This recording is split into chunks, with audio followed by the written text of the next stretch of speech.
नमस्कार। आज पूरे देश के अंदर जितना बड़ा वित्तीय घोटाला हुआ है, अडानी की कंपनी और आज हरियाणा का मंत्री, पूरी भारतीय जनता पार्टी राष्ट्रवाद के नाम पे, देश के नाम पे इस घोटाले को दबाने के अंदर लगी।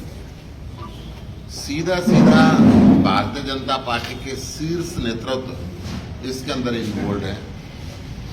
7,000 करोड़ रुपए पंजाब नेशनल बैंक के कर्ज ला दिया।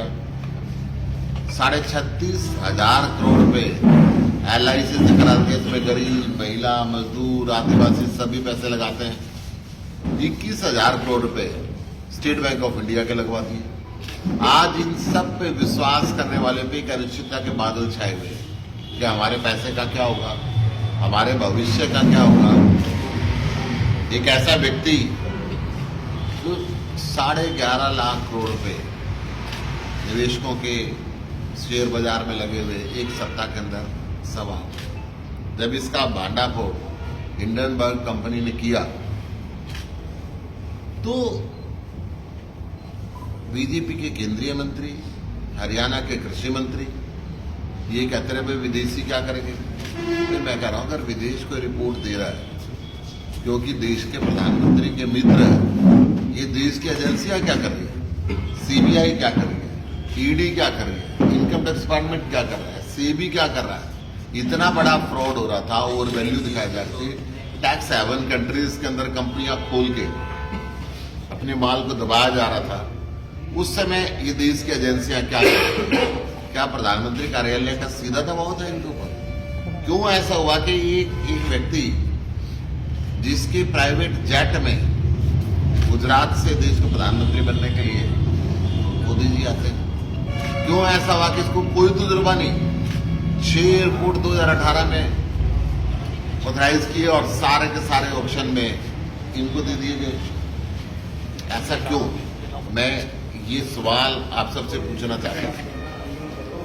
अडानी की कंपनियों में कितने शेखों के पैसे लगे हैं, कितने विदेशियों के पैसे लगे हैं, कितनी चाइनीज कंपनी के पैसा लगे हैं? क्यों राष्ट्रवाद का ढोल पीट रहे हैं, जो देश को लूट रहे हैं चंदे के नाम पे? आज भारतीयता की आड़ में ये देश को लूटा जा रहा है और विदेशियों टैक्स हेवन कंपनीज में कंपनियां बना के ये देश के पैसे को उल्टा सीधा किया जा रहा है। और इसकी स्पष्ट पार्लियामेंट्री कमेटी द्वारा जांच हो, ज्वाइंट पार्लियामेंट्री कमेटी इसके अंदर बने या बने। क्या गुप्ता जी आपको लगता है कि जांच में कुछ निकल आएगा? देखिए, ज्वाइंट पार्लियामेंट्री कमेटी जांच करेगी या सिटिंग सुप्रीम कोर्ट के जज जांच करेंगे तो जरूर निकलेगा। निकल तो गया है, देश के सामने आगे इतना बड़ा फ्रॉड था और इसके अंदर कौन कौन इन्वॉल्व है ये भी जांच है। सरकार का कितना हाथ मांगते हैं? सरकार का पूरा हाथ है सरकार का। सरकार के संरक्षण के बिना नहीं हो सकता। सारी कोल इंडियन को दे दी, LIC देने की तैयारी थी। कितनी देश की जितनी बहु रत्न कंपनियां थी वो सारी इनको दे दी। 8 एयरपोर्ट इनको दे दिए, सेल इनको दे दी, रेल इनको दे दी, सड़कें इनको दे दी, एयरपोर्ट इनको दे दिए, सब कुछ तो दे दिया। तो आप फिर प्रधानमंत्री की डेजिग्नेशन की क्यों नहीं बात उठाते?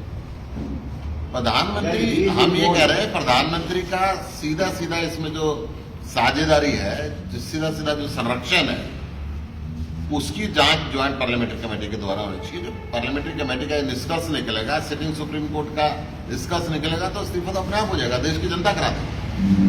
केंद्रीय वित्त मंत्री सीतारमण ये कह रहे हैं कि जिस तरह से जो अडानी का मामला है, इसमें जो है निष्पक्ष जांच करी है एजेंसी, तो इसमें इस तरह की जांच की आवश्यकता है।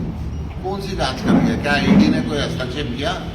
क्या CBI ने कोई हस्तक्षेप किया? कैसे जांच कर रही है? एक आदमी को 2-2.5 लाख रुपए कर्ज लेना हो, उसकी चप्पल घिस जाती है। बैंकों के चक्कर लगाते लगाते हजारों पेपर साइन होते हैं और इनको इतना लोन हो गया, कोई परवाह नहीं है देश को। तो क्या अडानी अभी देश में है या बाहर है? अभी तो देश में ही है, मगर पासपोर्ट जब्त नहीं किया तो ये भी चला जाएगा। जैसे मेहुल चोकसी चला गया, जैसे नीरव मोदी चला गया, विजय माल्या चला गया, इनको भी ये भी जा सकता है। अर्थव्यवस्था, देश की अर्थव्यवस्था पर कितना प्रभाव देखते हैं आप इस चीज का? क्योंकि ये तो ये कह रहे हैं कि हम ट्रिलियन, हमारे देश की अर्थव्यवस्था बहुत बड़ी होने वाली है।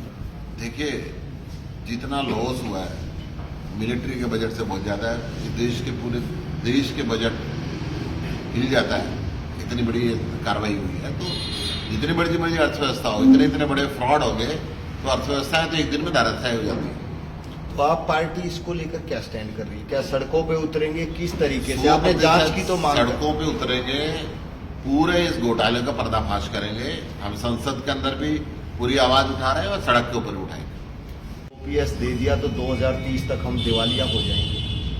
मुख्यमंत्री के शब्द ऐसे ही होते हैं। मुख्यमंत्री ओल्ड पेंशन स्कीम भी लागू नहीं करना चाहते, उसके अंदर भी ये बीजेपी वाले कहते थे कि हम दिवालिया हो जाएंगे, हमने पंजाब में लागू कर दी। अगर ये दिवालिया होने का खतरा है तो 4-4, 5-5 पेंशन ये विधायक लेते हैं। आम आदमी पार्टी का तो सब विधायकों ने छोड़ दिए, कोई पेंशन नहीं लेते। ये इनको तो 5-5 ही है, जनता को एक भी नहीं। ओपीएस लागू करने से कोई दिक्कत नहीं होती। एक लंबी मांग थी, जब चुनाव आता तो सारी बातें मानते हैं, हाँ जी आप करेंगे, और चुनाव खत्म होता है तो फिर इनकी मोटा पर्दा टल जाता है। लेकिन कई बार ये सवाल उठाए गए, भाजपा द्वारा भी उठाए गए कि आप लोगों का इस्तेमाल सिर्फ कांग्रेस को हराने के लिए हो रहा। अभी दिल्ली में एमसीडी का चुनाव हुआ, बीजेपी को हराया और उनको हार हजम नहीं हो रही। 151 हमारे हैं, 113 उनके। फिर मेयर का चुनाव में 100 पंगे कर रहे हैं। कांग्रेस देश के अंदर खत्म होती जा रही है। कांग्रेस देश में या तो जीतती नहीं, जीतती है तो बिक जाती है। अब लोगों को विकल्प चाहिए, लोगों को अच्छे स्कूल चाहिए, अच्छे कॉलेज चाहिए, अच्छे हॉस्पिटल चाहिए, 24 घंटे बिजली पानी चाहिए, रोजगार चाहिए, अच्छा व्यापार चाहिए, विकसित हिंदुस्तान चाहिए, और उसके लिए अरविंद केजरीवाल चाहिए। कहाँ किस पे विश्वास करें? भूपेंद्र हुड्डा भी ये कह रहे हैं कि हम ये चीजें देंगे, लोगों के लिए सुविधाएं देंगे और 2024 में हम 4 दिन पहले भूपेंद्र हुड्डा को कांग्रेस का G20 जो 3 ग्रुप था, ये बीजेपी के आदमी कह रहे थे। इनका राहुल गांधी कह रहा था हम नहीं करे। राहुल गांधी से पूछ के देख लो भाई, ये बदल गया, कोई रोला हो गया। दूसरी बात ये बता दूं, इस पूरे के पूरे देश में या तो कांग्रेस जीतती नहीं है, जीतती है तो बिक जाती है। गोवा में इनकी सरकार बनी, बिकी। मध्य प्रदेश में इनकी सरकार बनी, बिकी।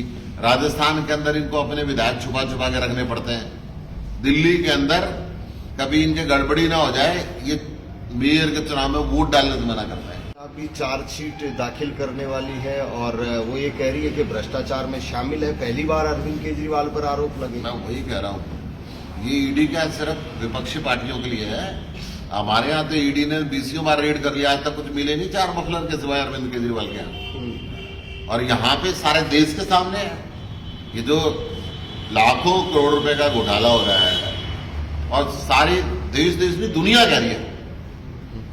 शेयर मार्केट का असर तो सारी दुनिया के बराबर होता है। सारा व्यापारिक जगत कह रहा है। देश के हर मजदूर के पैसे LIC में लगे हुए हैं। SBI से ज्यादा किस पे विश्वास करें, उस पे लगे हुए हैं।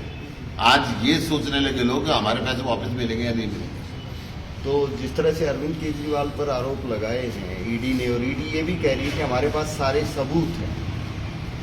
ईडी अडानी साहब के लिए सोगी। मैं कह रहा हूँ ईडी क्योंकि प्रधानमंत्री जी के मित्र हैं इसलिए ईडी के दायरे से बाहर है, या इस देश के कानून अडानी साहब पे लागू नहीं होते। मैं आप लोगों से पूछ रहा हूँ, हमारे ऊपर तो हर रोज रेड करते हैं, हर रोज बिना मतलब के। आज तक कोर्ट के अंदर कोई साबित नहीं कर पाए। हमारे मुख्यमंत्री पे रेड करी, हमारे उप मुख्यमंत्री पे रेड करी, हमारे हेल्थ मिनिस्टर पे रेड करी, सब पे रेड करते हैं। परंतु क्या अडानी साहब के लिए कानून नहीं है क्या? ये देश का कानून अलग है उनके लिए। जैसे कृषि कानून बने थे, इनको पहले बता दिया गया था, क्या इनको पहले बता दिया गया जो मर्जी लो, ईडी तुम्हारा कुछ नहीं करेगी।